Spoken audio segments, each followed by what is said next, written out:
Hello Suma, কি করো তুমি? সময় নাই অসময় নাই, খালি ফোন দাও। তোমার কোনো কাজকর্ম নাই? আরে বাবা, এত রাগ করো কেন? ফোন দিয়ে একটু তোমার খোঁজ খবরও নিতে পারবো না? রাগ করবো না তো চুম্মা দিব? নাগিন দেখার সময় ডিস্টার্ব করো। টিভিতে দেখতেছো না আয়নায় দেখতেছো? আজ বাসায় আই ম্যাডাম, আমার চাকরিটা হবে তো? আমার চাকরিটা খুব প্রয়োজন। হ্যাঁ অরুণ সাহেব, চাকরিটা আপনিই পাবেন, কারণ আপনি বিবাহিত। আচ্ছা ম্যাডাম, আপনি শুধু বিবাহিত ছেলেদেরই কেন চাকরি দেন? কারণ বিবাহিতরা বেজ্জতি সহ্য করতে পারে আর বাসায় যাওয়ার জন্য ব্যস্ত হয়। হ্যালো ছোট গিন্নি। দুলাভাই, সুসংবাদ আছে, ঈদের পরে আমার বিয়ে। বলো কি ছোট গিন্নি, তাই নাকি? তা কার কপাল পোড়াইলা সেটা তো বলো। ফাও কথা বললেন না, সিঙ্গাপুর নিয়ে যাবে হানিমুন করাইতে। আপনি আপারে কোন জায়গায় নিয়ে গেছেন? আরে ছোট গিন্নি, পারফরমেন্স ভালো হইলে সিঙ্গাপুর যাওয়া লাগে না, ঘরে বসে সিঙ্গাপুর সুজা। ভাবি, আপনাদের পাশের ফ্ল্যাটের টুম্পা ভাবিরে দেখি না, কোথায় গেছে উনি? আপনি তো দেখি টুম্পা ভাবির জন্য পাগল, অনেক ভালোবাসেন তাই না? আমি চাঁদকে জিজ্ঞেস করি, আমার চাঁদ সুন্দরীকে তুমি দেখেছো? অবশ্যই চারটার উত্তরে বলেছে প্রেমে অন্ধ তুই, আমি না। তুই সোনা ডাঙ্গার অরুণ না, তুই ডাক্তার হইলি কেমনে? আমি সোনাডাঙ্গার অরুণ, আপনার কি হয়েছে সেটা বলেন। কোনো কিছু খাইয়া সার পাই না বাজান। ও আচ্ছা, বুঝতে পারছি, মুখ খোলেন তো। 6-7টা ছেড়ে নিয়ে ধরা খাইছো, সার মুখ খোলাস না।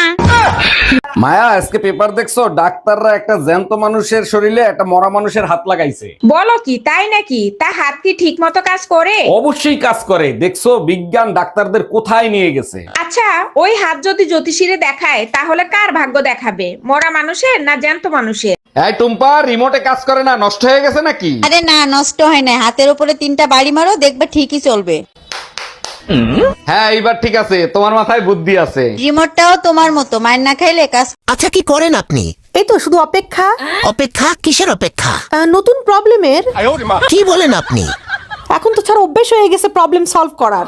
আরে স্যার, সময় সময় তো আমার মনে হয় আমার জীবনের মধ্যে প্রবলেম নেই। প্রবলেম। তুমি জানো তুমি কত ভালো বউ পেয়েছো? এরকম বউ তুমি কোনোদিনও পাবা না।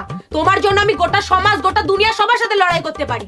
কিন্তু তোমার সারাদিনে যত লড়াই সব তো আমার সঙ্গেই করো। আরে বাবু, আমার গোটা দুনিয়া, গোটা সমাজ সবই তো তুমি। তা আমি তোমার সাথে লড়াই করব না? মানুষ কত খারাপ। হোলি খেলবি খেল, তাই বলে কাউরে কেউ কালো রং লাগায়? এই মায়া, কি হয়েছে? কারে কিটা রং লাগাই দিছে? দেখো না, তোমার ভাই আবুল রে কালো রং লাগাই দিছে। 2 ঘন্টা ধরে সাবান দিয়ে ডলতিছে, তাও উঠতেছে না। আবুলের ওই রং জীবনে উঠবে না। মায়ের পেটে বসে কালা রং দিয়ে হোলি খেলছিল তো তাই।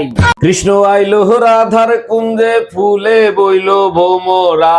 হোলিতে সবাই গায়ের রং লাগায়, তুমি তো দেখি মনের রং লাগায় বসে আছো। আমার খুশি তো তুমি সহ্য করতে পারো না। হোলি খেলতে যাচ্ছি, তুমি যাবা? আমার মনে রং নাই, তুমি যে লাগাও। আর আরেকটা কথা মনে রাখ, এই তোমার গান শেখা কিরকম চলতেছে? খুব ভালো। সামনের সপ্তাহে টিভিতে গানের অডিশন দিতে যাব। তাই নাকি? কই একটু গেয়ে শোনাও তো শুনি। দেখেছি প্রথমবার দু চোখে প্রেমের জোয়ার।